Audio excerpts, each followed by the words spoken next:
Ndabaramukije bakunzi bonesha kure ya Look Media, ndabaramukije bakunzi biganiro ca Look Sports, ndabaha ikaze muri wa mwanya mwiza w'iganiro ca Look Sports.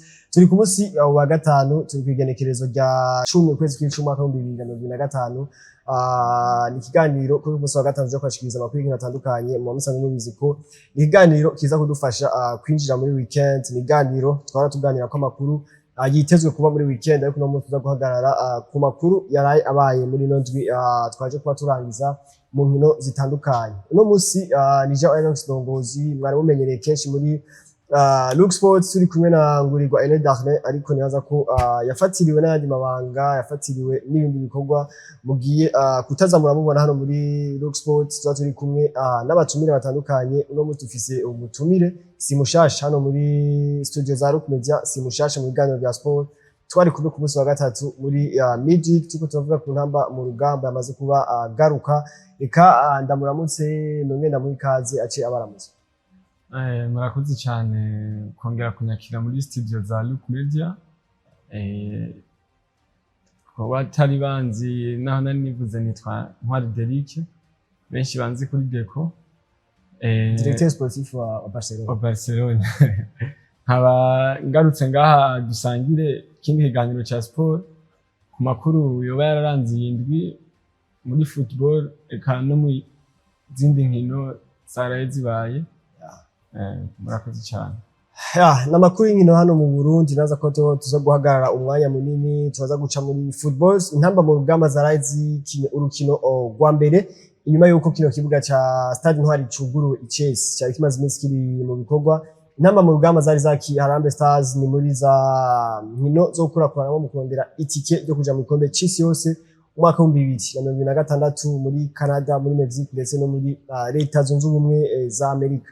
Ni muri basketball haraye havuzwe inkuru y'umubabaro ku mugwi wa DYNAMO utazoshobora kwitabira inkino za Road to Bar 2026.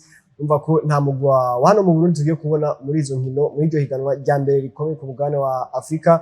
Ni n'umugwi wa Rezipo waraye ubandanije mu rukino rwa nyuma rwa final batsinze umugwi wa KPA.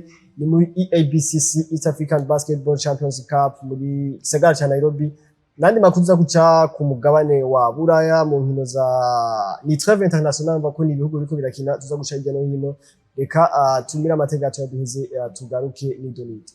Nkuko musanzwe mumenyereye mu banki BCAB twamana bishasha. Ingurane prescolaire Isomero iratanga uko umwaka utashe ni banki yanyu BCAB. Ikaronswa uwo wese afite konti muri BCAB kandi ahembwa ku kwezi, abo bita mu gifaransa les salariés. Ingurane prescolaire Isomero uturusho twayo nutuhe: dushigikira mu kurungika abana ku ishuri, kubaronsa amahera y'ishuri, minerval, imyambaro y'ishuri hamwe n'ibindi. Murashobora guca mwibaza muti mbega ingurane prescolaire Isomero irihwa gute? Ingurane prescolaire Isomero muri BCAB irihwa mu kiringo c'amezi 12 ku nyungu zitavuna ugereranije n'ahandi. Ntimutangwe rero nyaragasa, iyo ngurane prescolaire Isomero izotangura gutangwa kuva ku igenekerezo rya 14 mu Kakaro gushika ku igenekerezo rya 10 Gitugutu mwaka wa 2025. Twashaka tubibutse ko ibanki BCAB si banki ikorana n'abarimyi gusa nkuko benshi bavyibaza, ariko ni banki ikorana n'ibisata byose. Shika mu iterambere na BCAB.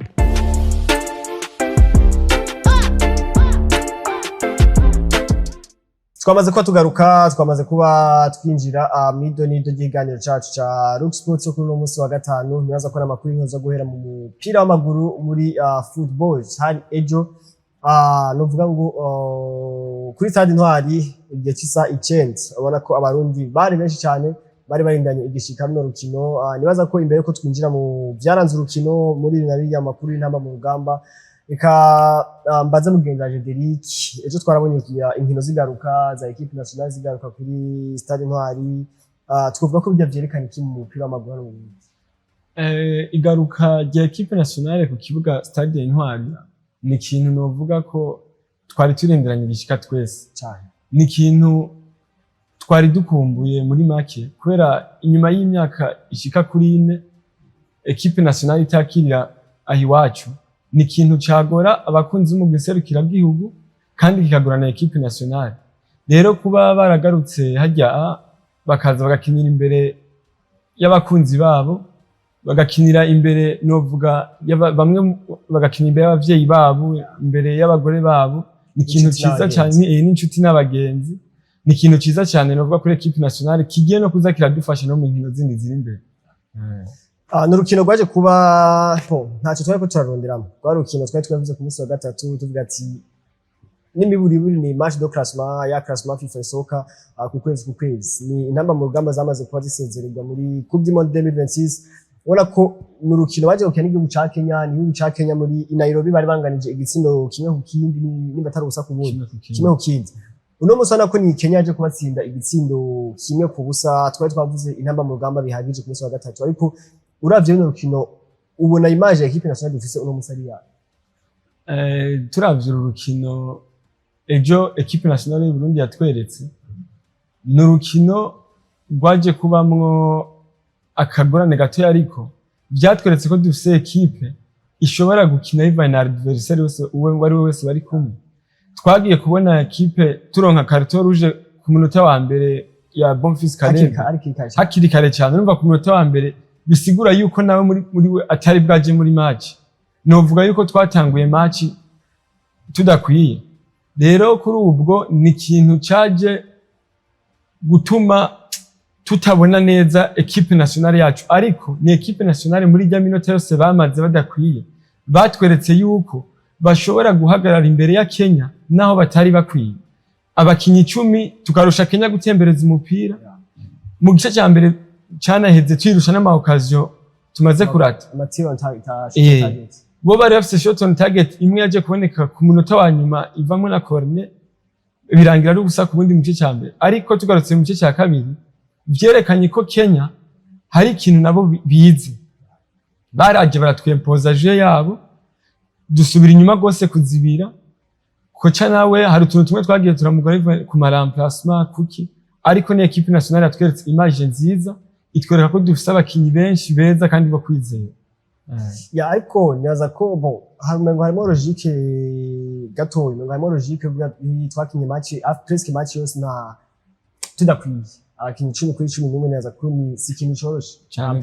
Ijyanye Uburundi na Kenya baza ko ni equipe ziri presque kuri même niveau, uravye ama effectif yabo uravuga ati iyo twari kwa dukwiye byari gukunda. Ariko nyaza ko hari ikintu bavuze ngo muri première mi-temps intamba zarakinye byanka muri deuxième mi-temps, ibyo twari twavuze muri ku munsi wa gatatu.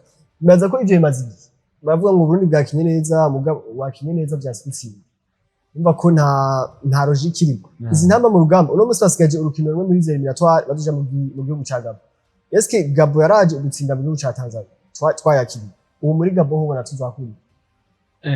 Biragoye ko tujya gutsindira Gabo iwabo, kubera ni Gabo twabonye ubu mwaka nayo ifise ikihagaze, kubera muri ipure turimo niyo ya kabiri kandi Cote d'Ivoire irusha inota rimwe. Byerekana yuko Gabo ni equipe nayo yubatse ikintu cyabo, bagarukanye n'uyu Aubameyang muri equipe nationale.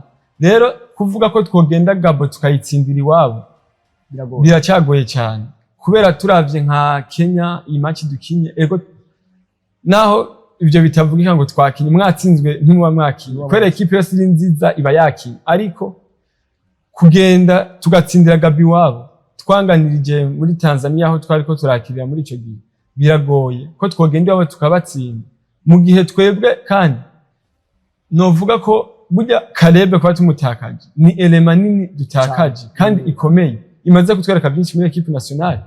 Ego turafise abakinyi ababa uyu mwataka mushasha Mbanza, ariko nawe ntaritora neza muri effectif n'umukinyi waje kubavuga ati ntibabone ingene yaje guhamagarwa muri equipe nationale, kuko na ko match yakinye abafana ntibaje kuba abantu ngo bayiryoherwa cyo kimwe na si kuri ni vimwe na Kalebe. Oya sini vimwe, ariko hari ikintu kimwe yatweretse ashoboye.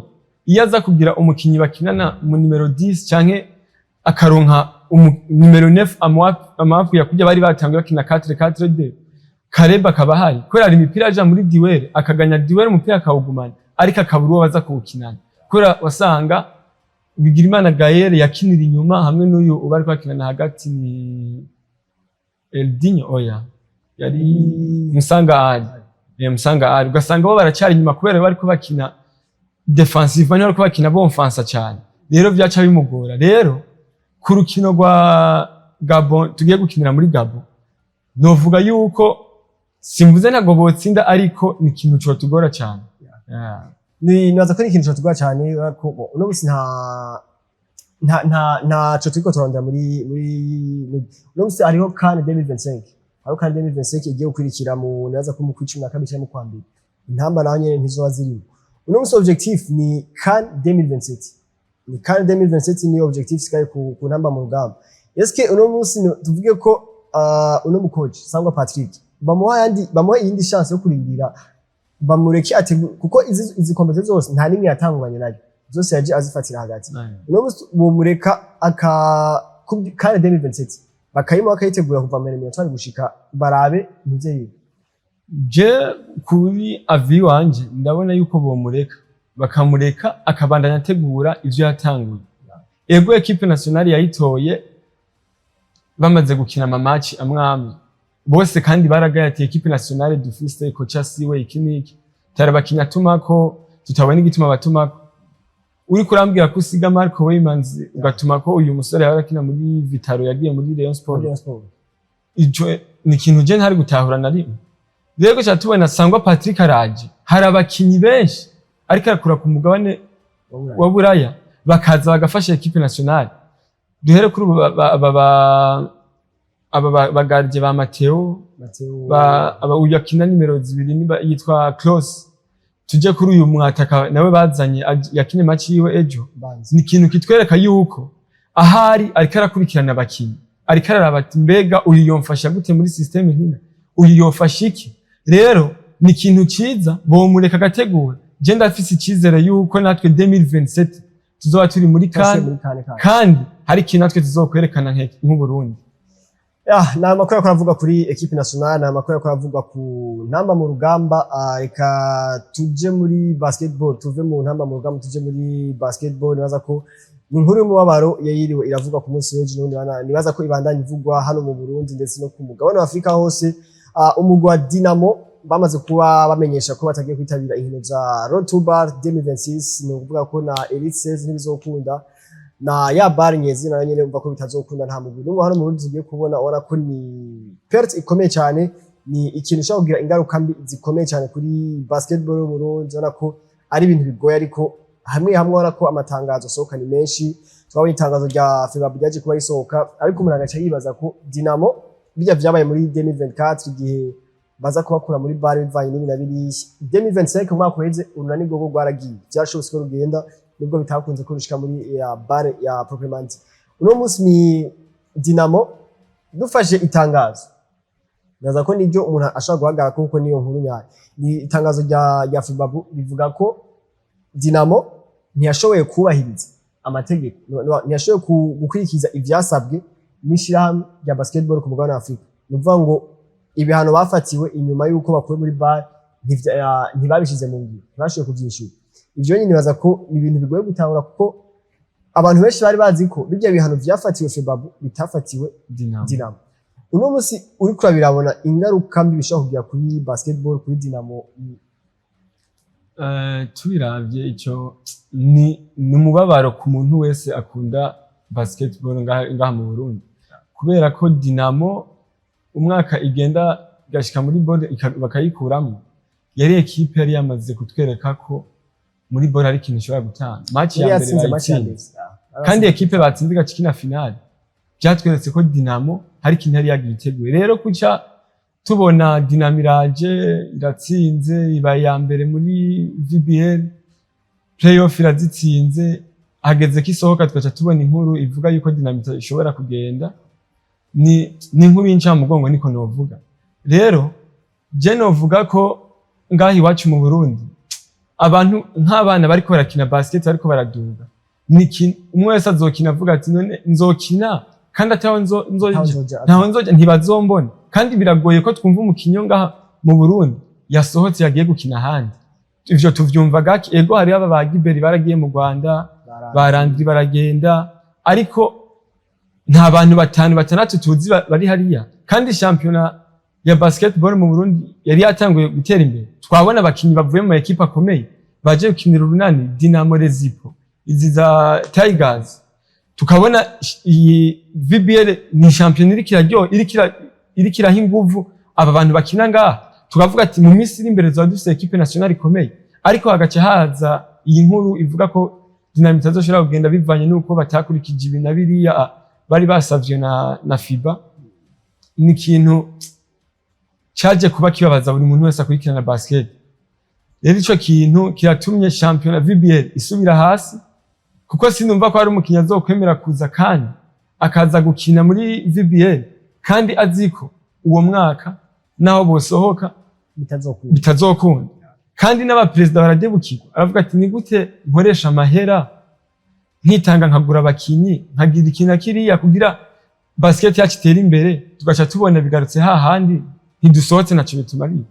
Rero kuri ubwo ndavuga ko basket yo mu Burundi iri kiratera ije hasi hagutera ija hejuru. Rero kuba Dynamo bidashobotse ko ija gukina, sinzi, reka turindire turabe VBL uko bizaba bimeze, ariko jewe ikizere kuri jewe cyatakaye ko ishobora kubisubiye hasi kandi gose. Nibaza ko ahantu umuntu ashobora kugira ikizere buke ni ico kintu ko urunani rwogwe ntibagwanye. Washobora gusanga ni ibihano bikora kuri Dynamo gusa, aho si ari ibihano vya bikora kuri Dynamo. Twokwizera ko mu myaka iheze iyindi migwi ishobora gusohoka, mugabo biragoye. Deja uno musi muri bar ishaka kugira forma shasha ivuga ko bagira forma kuri ya NBA, nuvuga ngo imigwi 12 ku mugabane wa Afrika iba ari league iri ferme, nta byo gukoroka nta byo kugirije. Iyo niyo ntuze nyiri kuyagira. Aho deja mu 12 muri Afrika nta mugo mu Burundi ishaka kuronka bishoboka. Naza ko ni ibintu byo kurabira hafi, ni byo kwicanira hafi, ariko kuri Dynamo ni shiti ikomeye cyane cyane. Bamaze kubivuga kuri president Jodase n'abandi bafashanya, nibaza ko bahari. Urabona ko uravye nk'amahera y'investisiyo mwaka uheze muri VB n'amahera menshi kuzana abakinyi benshi bakomeye ba Garba ba Jeff n'abandi batandukanye. Nibaza ko ni shiti ikomeye ku mugwa wa Dynamo, ariko vyarabaye muri 2024 twari tuzi ati ahanye Dynamo zishide bukigwa ntibazosubira gukina, ariko vyaragenze neza inyuma yaho. Twizera ko n'ubu ari ibintu bizobahege, kuko iyi ni peti ikomeye kandi ibintu vya affecta umugwi, vya affecta abakinyi ba Dynamo bitanze bazi ko bazokina bare bazogira iki. Nibaza ko ni nkuru gukurikiranira hafi, kuko amakuru ahinduka ku munsi kuko iki ni ikintu kiba gikomeye cyane. Muri basketball nyene ni umugwa Rezipo waraye ubandanije muri finale ya East African Basketball Champions Cup EABCC iri kubera mu gisagara ca Nairobi mu gihugu ca Kenya. Nako ni iki gikombe ku mwaka cyatwaye n'umugwi wa Remesha niwe wari wagitwaye. Uno musi ni Rezipo iri hariya igiye muri finale baza ko amahirwe nabo nyene menshi ushaka gutwara gutahukana kino gikombe. Urabona ko nivyo dako twaje kuvuga ko basketball iri kwiraja hasi, ariko ari iyindi migwi nayo iri kwerekana ko mu Burundi basketball nayo nyene ikihari. Yego, Rezipo nayo hari ivyo iriko iratanga hariya muri Nairobi, kuba igeze ku mukino wa nyuma kuri finale ni ikintu ciza cyane. Harimwo wanashaka ifisemwe abakinyi benshi b'abarundi niwe yagiye itwaye. Aba babujeje Romis yaje kubatsinda amanota 21, uyu Gasonga yatsinda amanota 18 muri 13 minutes. Urumva ko n'abakinyi b'abarundi bariko bariyempoza, ariko bariyerekana. Ariko nkuko wari bivuze ati basket yacu kirasubira inyuma, ariko hari indi equipe iri kirerekana, egira kiravyerekana. Ariko ya equipe nyene twari tuzi kigiye muri ya marushanwa akomeye, urumva yoyo aho bari nyene ingufu zacitse. Ego bo barashobora kuba batazogenda, ariko tuzosubira kwemera ko bazogenda ari uko tubonye ikete rivuga ati Dynamo barigirarije ivyo bari bishura. Rero kuri ubwo reka turindira tureke iryo kete riza, ariko mu gihe iryo kete tutaribonye, ego urunani twarabonye rugenda ko nta bihano birufata. None tuzaba turaba championnat y'urunani na Rezipo n'izindi, kandi twari tumenyereye hariho shoke, twari tumenyereye umuntu wese ahari yavuga ati uyu munsi ni Dynamo ntigeza kugenda. Shoke wasanga ibasa 15 ugasanga 11 tere yuzuye, byerekana yuko ari ikintu tuzoba dutakaje mu gihe Dynamo itorigirariza ivyo bintu. Ivuga ati nanjye ndagarutse muri course, ariko nkuko Rezipo yabikora muri Nairobi, reka turindire turabe. Wosanga nayo ico gikombe vyoshika gitwara, hariho motivation izanye ivuga ati natwe turagiye mu Burundi, tugiye kwiyempoza natwe. Habe shoke nimba ari twebwe ari Rezipo n'urunani canke Rezipo na Dynamo, tubone Rezipo nayo yakomeye, kubera gutwara igikombe ugitwariye hanze y'igihugu wakeneye equipe zindi ni motivation muri wewe. Rero kuri ubwo reka turindire turabe ko iyo shoke tuzoyibona Rezipo n'urunani canke Dynamo n'urunani nyene nkuko twari tubimenyereye. Na ayo makuru yakora vuga hano mu Burundi muri football ndetse muri basketball. Tumire amateka tuyaduhize tugaruke n'amakuru ariko aravugwa ku mugabane wa Burayi. Twamaze ko tugaruka nido n'iganiro cyacu twinjire muri trêve international si mu Burundi gusa ndetse no ku mugabane wa Burayi bari muri trêve international ni eliminatoire coupe du monde zibandanya ziriko ziragera ku musozo nako ibihugu bimwe byamaze kuba bironka itike yo gushobora kuba gukina muri coupe du monde 2026 ku mugabane wa Afrika hari ibihugu bitari bike byamaze kuba bironka iyo tike ndetse no ku mugabane wa Buraya ejo ariko araba inkino zitandukanye onako igihugu cy'Ubwongereza cyariko kiratsinda Pays de Galles ibitsindo bigera kuri 3-0 hari ibitsindo vya Bukayo Saka hari ibitsindo vya Morgan Rogers ni siniko ndabona yabitsinda ariko vya ibitsindo 3-0 kubatsinda igihugu ca Pays de Galles ibitsindo byose byaje kuba byinjira mu gice ca mbere igihugu cy'Ubwongereza nibaza ko ni igihugu yaheze imyaka twovuga ko kuva muri Euro 2016 wala ko ni equipe ifise effectif iri capable yo gukonkurence umugosi ku mugabane wa Burayi ndetse no ku mugabane wa Amerika isi yose haba muri Euro haba muri Coupe du Monde ariko gushika no munsi nta ikombe na kimwe tubona barashobora gutwara barakinye finale ya Euro baratsindwa barakinye quart de finale ya Coupe du Monde biranka no munsi ino equipe ya Three Lions wala ko effective nibaza ko ku rupapuro ona ko bafite abakinyi bakomeye ku maposte yose cyane no mugwi haburi no bon no sumenyereza ni Michel Thomas Tuchel amenye ibintu byo gutwara ibikombe atwaye Champions League yaragize uno musi no effective no equipe ya Three Lions uwo nibizi kibya ngo ishobora gutwara ikindi gikombe cy'isi canke Euro canke n'ibindi bitandukanye. Turavye ino equipe ya Angleterre ni equipe nkuko bivuze ku rupapuro ifise abakinyi beza shakuje umukinyi wese akina muri equipe nationale y'Abongereza nta equipe nimwe novuga tokinira nta nimwe kwisa tokinira kwa n'abakinyi beza kandi tumenyereye ba Bellingham, Declan Rice, ba Harry Kane niwe mwataka kugeza ino saa afise ibitsindo byinshi ukaja kuri aba ba Bukayo Saka aba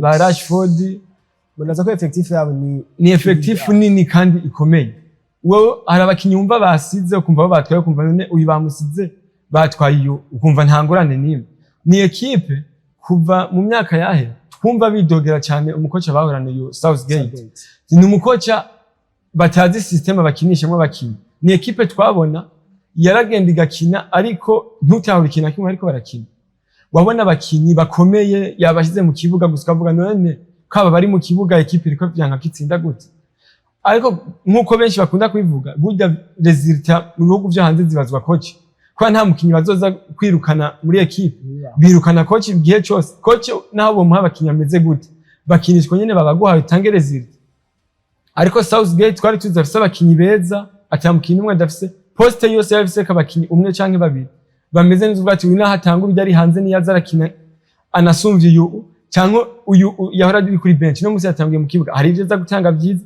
ariko tugatubona ni equipe nta bikombe iri kiratwara yageze kuri finale ya Euro iza gutsindwa na Espagne yaratsinzwe n'indi finale ya Euro na Italy Euro zibiri zikurikirana zose zitakaza uri umukoca vyitwa yuko ufise abakinyi beza ariko ubu bagaza gufata ingingo bavuga ati reka tumwirukane tuzane Thomas Tuchel yamaze igihe ateye equipe afise nawe turacarindiriye ego ubu ariko arerekana ibintu bimwe ariko turacarindiriye nawe turabe nimba mu marushanwa akomeye Euro canke Mondial ivyo azotwereka kubera ntitwoja kuvuga nawe ko ari umukoci mwiza mu gihe ariko arahura nibi bihugu Pays de Galles ni equipe ego ni Pays de Galles tuzi yatunze abakinyi ba Gareth Bale abakinyi beza ariko ni equipe tuzi toza guhagarara imbere y'Abongereza ni equipe tuzi itsinze Abongereza ahubwo vyo dutangaza nko kumva Abongereza bayitsinze kuko Abongereza bayitsinze turavuga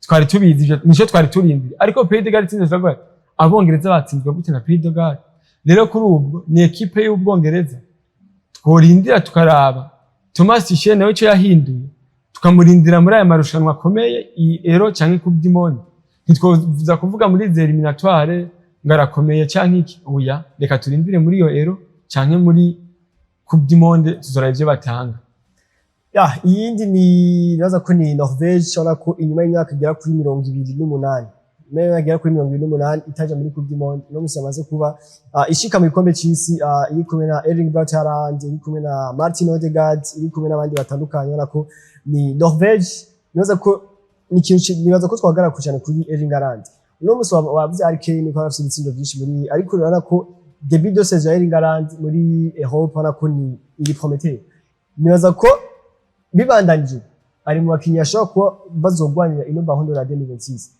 ikintu gitandukanye ko ino Ballon d'Or n'izaheruka uno musi turi muri année Coupe du Monde nibaza ko Coupe du Monde ira influence cyane gose mu vainqueur wa Ballon d'Or rero uno musi kubona Erling Haaland aje muri Coupe du Monde yashobora kumwongereza amachance make barazo bari kumwe aragwana na Harry Kane kiaro Kylian Mbappe ashobora kuzana abaramini amara ashobora kuzana abafaransa batandukanye niba kubona agiye muri Coupe du Monde ni ikintu gishobora kuza kumwongereza amahirwe menshi muri ushobora gutahukana Ballon d'Or Erling Haaland kuba yashoboye gushikana equipe yiwe muri Coupe du Monde ya mbere mu myaka 28 urumva baherukayo kera gose ni cerekana yuko ari wa mukinyi ubu nawe ushobora kuvuga muri equipe gusa ati ndashobora kumugira kwa ni wa mwataka tuzi mu minota 90 nta mipira 5 uzomuha abure mu canke 2 ashobora gutsinda ico nico cy'umwataka tumuzi rero kuba equipe nationale yiwe yishikanye muri Coupe du Monde ari kumwe n'uyo Martin Odegaard ni ikintu ciza cyane cona muvugira mu gihe hoba hageze yuko bagira muri Ballon d'Or agumanye saison ariko aragira uno mwaka kubera kuba ageze ku bitsindo 18 Harry Kane menga mu bitsindo kimwe ageze ku bitsindo 18 Harry Kane afite 19 urumva ko ari ikintu ciza cyane kubera niyo aje muri iyo Coupe du Monde agaparvena gutsinda ibitsindo 3 canke 4 kubera tumenyereye muri Coupe du Monde abameye bitere usanga ari bitandatu aba yarengeje rero Haaland niyo aza gatsinda ivyo bitsindo 2 canke 3 kubera ni mwataka tuzi abakinyi bose wo muha na equipe yose bari karakina nayo yo itsinda igitsinda n'umwataka tuzi afite sense dobi nziza arabona ipoto cyane kandi n'umwataka tuzi azi gutsinda rego ntaza muri jeu nta contribute cyane ariko turamuza atsinda cyane rero kuba equipe yugiye muri mondial biramuvugira cyane kuri Ballon d'Or natagira imvune ituma yo musubiza mu cyangwa agira imvune ndende ico kintu cyo muvugira cyane akazoja nawe mu bandi nkuko tuzi yo Kylian Mbappe nawe ariko aragira saison nziza Harry Kane ariko aragira saison nziza duharura kuri abo batatu kwera nibo turiko turabona muri no début de saison bafite ibitsindo byinshi umwe afite 19 18 undi 16 urumva nta ekare nini ihari nabakinyi bariko baraprova ko bashoboye rero muri iyi saison ego ntitwokibagirana n'uyu Lamine Yamal ko wewe saison iri kumubera mbi mu ntango ko reka aravunika gose ariko Haaland Harry Kane Mbappe nibo bantu butwovuga reka turindire iyo mondial turindire na saison ya Haaland turabe atagize imvune atagize ikintu cyo mutuma saison yiwe igenda nabi ahageze jewe ndemeza neza yuko uwo mwaka na Man City turiko turabona yagarutse mu bihe vyayo ndemeza neza yuko ashobora no gutahukana Ballon d'Or bivanye na saison ariko aragira na equipe yiwe n'ingene iriko iramufasha tukiri kuri Coupe du Monde mbere ko turangiza nako twako turavuga igiye gutangwa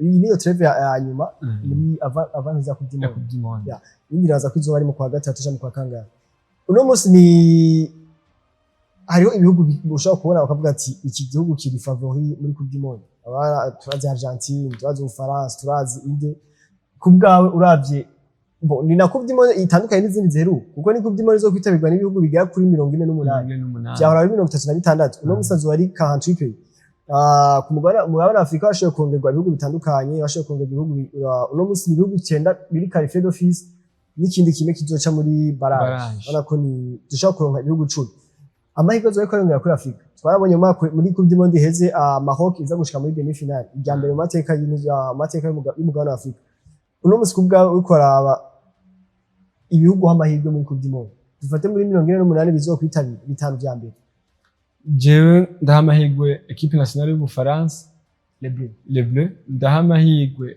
equipe nationale ya Portugal equipe nationale ya Argentine yo imaze kwitwereka kenshi ndahamahirwe equipe nationale ya Espagne hamwe na equipe nationale y'Abongereza mvabona nta gihugu nakyo cyo muri Afrika bona gishobora kuza muri Afrika na hajya Maroc yaragerageje irashika hajya gusa ntavyogira mondial zibiri kurikiranye ntibikunda nibaza ko ni ikiganiro cyacu cyo tugarukiza no kuri uno munsi yakashimire umutumire wacu nanje ndabashimire cyane, mwakoze cyane gusubira kumpamagara ngaha muri studio za Look Media tugasangira ikiganiro ca sport, n'uwundi munsi nimwankenera ndahari.